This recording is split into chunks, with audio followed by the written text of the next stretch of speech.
ఏపీలో అతిపెద్ద నగరం, పైగా ఉత్తరాంధ్రలో కీలక ప్రాంతం. అక్కడ వైసీపీకి పట్టు లేకుండా పోతోందట.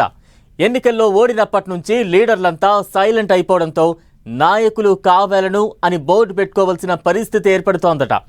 ఇన్ఛార్జీలుగా ఉన్న నేతలు యాక్టివ్గా లేకపోవడం ఒకెత్తైతే, అధిష్టానం కొత్త వారికి బాధ్యతలు అప్పగించే సిచ్యువేషన్లో లేకపోవడం ఇంకో దారుణం అంటున్నారు.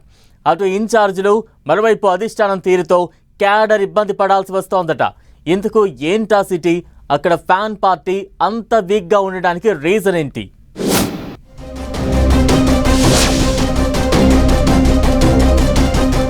విశాఖలో వైసీపీని నడిపించేదెవరు? ఎందుకు ఈ పరిస్థితి? పట్టున్న నాయకులు లేకపోవడంతో అంతా గందరగోళం. పార్టీ టికెట్ ఇచ్చినా చాలా మంది గెలిచే అవకాశం లేదన్న టాక్. స్థానిక ఎన్నికల వేళ లీడర్లు లేకపోవడంతో క్యాడర్లో అయోమయం. ఘోర పరాభవం తరువాత విశాఖలో వైసీపీ పరిస్థితి దారుణంగా తయారైంది.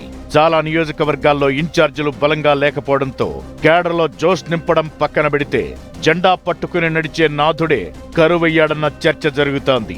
నడిపించే నాయకులు లేక అంతా గజిబిజి గందరగోళం అన్నట్లుగా ఉందట పరిస్థితి. ఇప్పుడున్న నాయకులు చాలా మందికి పార్టీ టికెట్ ఇచ్చినా మళ్లీ గెలిచే సీన్ లేదంటూ టాక్ క్యాడర్కు ఆందోళన కలిగిస్తోందట. రాష్ట్రంలో అతిపెద్ద నగరమైన విశాఖలో నాయకులు కావాలను అని బోర్డులు పెట్టుకోవాల్సిన పరిస్థితి ఏర్పడిందని కార్యకర్తలు మదనపడుతున్నారట. అధికారంలో ఉన్నప్పుడు స్థానికంగా బలంగా లేకున్నా వైసీపీ నేతలు ఇక్కడ చక్రం తిప్పారు. అయితే పార్టీ ఘోర ఓటమి తరువాత క్యాడర్ లీడర్లలో జోష్ అన్నదే కనిపించట్లేదంటున్నారు. గ్రేటర్ విశాఖ పరిధిలో నియోజకవర్గాలకు సారథ్యం వహించే నేతలు లేక వర్స్ట్ సిచ్యువేషన్ ఫేస్ చేస్తోందట ఫ్యాన్ పార్టీ. విశాఖలో సౌత్ నియోజకవర్గం తప్ప మరే ఇతర స్థానంలో వైసీపీ సేఫ్గా లేదంటున్నారు. విశాఖ సౌత్ లో వాసుపల్లి గణేష్ ఇన్ఛార్జిగా ఉన్నారు. ఆయన గత ఎన్నికల్లో ఓడినా అక్కడే నిరంతరం పనిచేస్తూ వస్తున్నారు. నిత్యం ప్రజల్లో ఉండే ప్రయత్నం చేస్తున్నారు. మిగిలిన అన్ని స్థానాల్లో లీడర్స్ కొరత ఏర్పడిందట.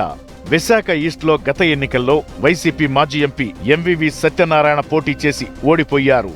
మిగిలిన east, north, west, Gajuwaka, Bheemili నియోజకవర్గాల్లో వైసీపీ పరిస్థితి దారుణంగా ఉంది. రాబోయే సార్వత్రిక ఎన్నికలు కాదు కదా, త్వరలో వచ్చే స్థానిక సంస్థల ఎన్నికలను కూడా ఎదుర్కోలేని పొజిషన్లో స్ట్రగుల్స్ ఫేస్ చేస్తోందట ఫ్యాన్ పార్టీ. విశాఖ ఈస్ట్ లో గతంలో మాజీ ఎంపీ ఎంవివి సత్యనారాయణ ఇన్ఛార్జిగా ఉండేవారు. గత ఎన్నికల్లో ఓడిపోయాక ఆయన పొలిటికల్ అండర్ గ్రౌండ్ లోకి వెళ్లారు. ఇక నార్త్ లో గత 2 ఎన్నికల్లో పోటీ చేసిన కేకే రాజు ఘోర ఓటమిని చవిచూశారు. ఇప్పుడు మళ్లీ టికెట్ ఇచ్చినా ఆయన పోటీ చేసి గెలిచే అవకాశం లేదని పార్టీ అధిష్టానం వర్గాలే భావిస్తున్నాయట.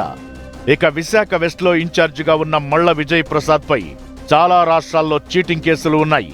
గత ఎన్నికల్లో పోటీ చేసి చిత్తుగా ఓడిన ఆయనకు మరోసారి టికెట్ ఇచ్చే ఆలోచనలో వైసీపీ అధిష్టానం లేదంటున్నారు. గాజువాకలో తిప్పల నాగిరెడ్డి ఇన్ఛార్జిగా ఉన్న ఆరోగ్య కారణాల రీత్యా ఆయన పోటీ చేసే పరిస్థితి లేదని చెబుతున్నారు. ఆయన కుమారుడు జనసేనలో చేరిపోయారు.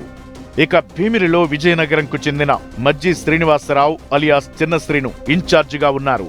ఆయన మరోసారి పోటీ చేసినా గెలుపు అంత ఈజీ కాదన్న టాక్ వినిపిస్తోంది. అనకాపల్లి నియోజకవర్గంలో గుడివాడ అమర్నాథ్ ఉన్నారు. గాజువాకలో పోటీ చేసి చిత్తుగా ఓడిన అమర్కు అక్కడ గెలుపు అంత ఈజీ కాదంటున్నారు.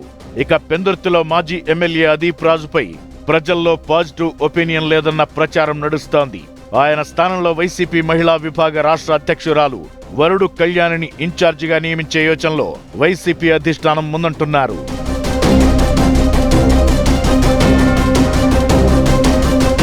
స్థానిక ఎన్నికలు సమీపిస్తున్న వేళ నియోజకవర్గాల్లో బలమైన నేతలు లేకపోవడంతో పార్టీ పరిస్థితి దారుణంగా ఉందని వాపోతున్నారు కార్యకర్తలు.